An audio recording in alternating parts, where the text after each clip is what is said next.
Hey, what's going on, everyone? Service project, again, this is used after a service repair project is sold, okay, and do work later is selected. If we are leaving the customer's house, even if it's to go pick up parts, do work later must be selected. The initial job must be closed out, and a service project must be booked off the sold estimate.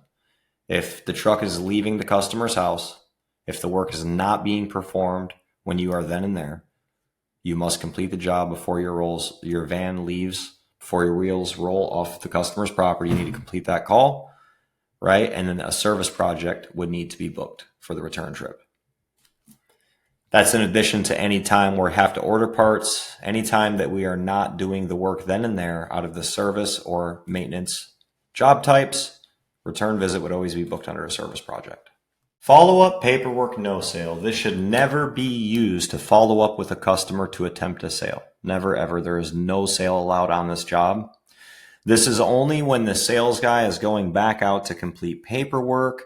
There's some sort of client concern. It's never an opportunity. Work has typically been sold already. The job must be booked off the project ID number as a follow-up paperwork no sale and not a lead.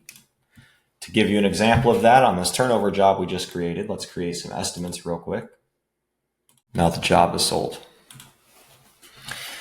The next day the customer calls back. She has a couple of concerns. We need to go out there and address the concerns with the client.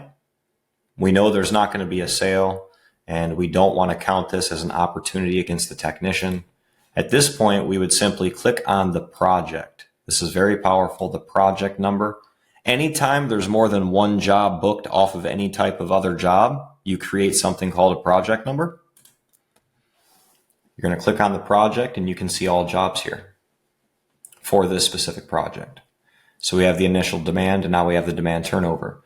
Now we need to go out there for this follow-up. Instead of booking a lead like most people have been doing, we would simply come into the project number and click book new job.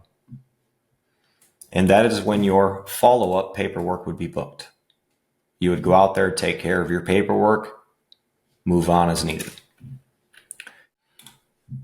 That leaves us with warranty project. This is only whenever we've done large work. So this could be out of the service business unit, and this could also be out of the install business unit. The difference is this is not for minor repairs. This is the only time you'll see this in the service division, in the service business unit, is when we've done a critical repair.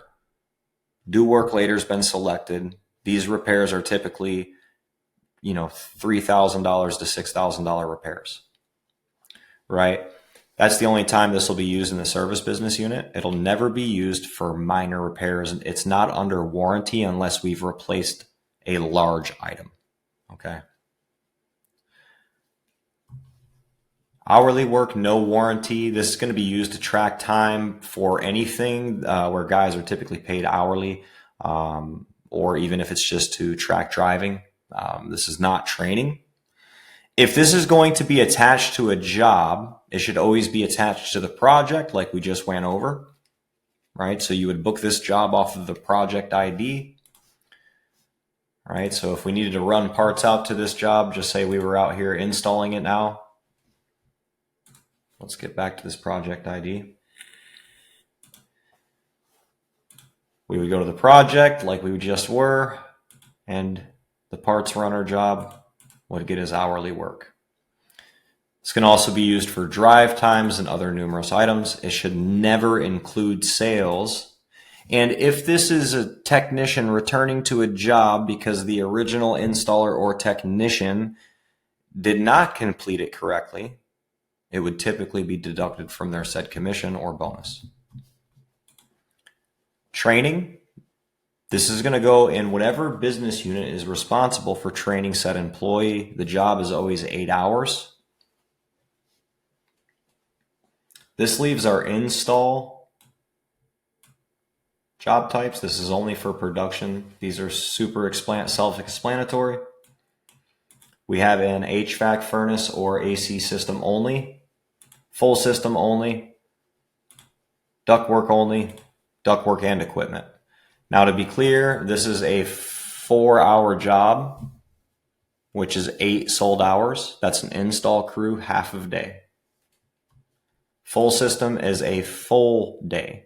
So that's 8 hours of working time, which is 16 sold hours. 1 full day for 2 guys, 1 crew.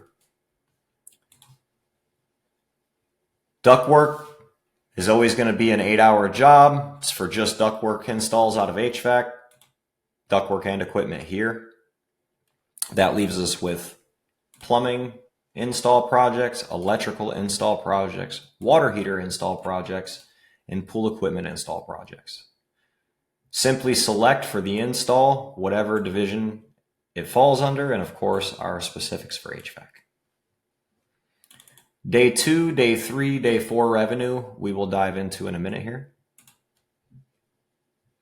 County inspection, whoever's handling permitting, if we need somebody to go out to the job, we would use the county inspection job type to meet up with the inspector.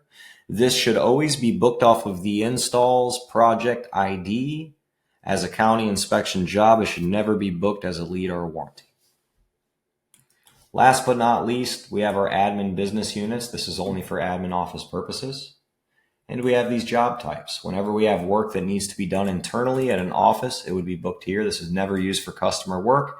There should never be a sale, and work is typically paid hourly. Office admin use, this is simply to track admin PO expenses. This is not for any sort of employee paid task. This is not for any customer related task. It should never include a sale. This is only for office admin generated purchase order needs. You would book this job out of the respective unit and add your PO.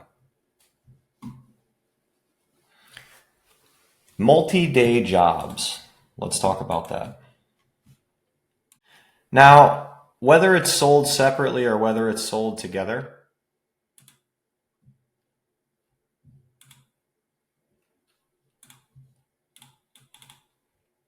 just say that you know this is 2 days worth of time for your installers. Super simple.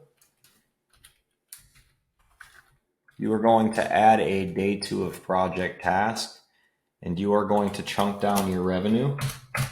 $10,000 per day, and any difference would go on your original task. This is only done by production. This should never be done by technician. You always want the customer to see 1 sold here. The chunking of revenue purposes is only for us to properly allocate our time and revenue per day, right? So we would have day 2 of project, and then we had to have our initial. Now, if we go back to our original job here, same thing here. This would basically be a day 3, right? And you would book a new job. Now, out of the difference here, instead of adding appointments, you are going to book a new job for each of the said tasks, right? So you would book an install job. This would go into Cape Coral HVAC install, and you would book the job, right? Now,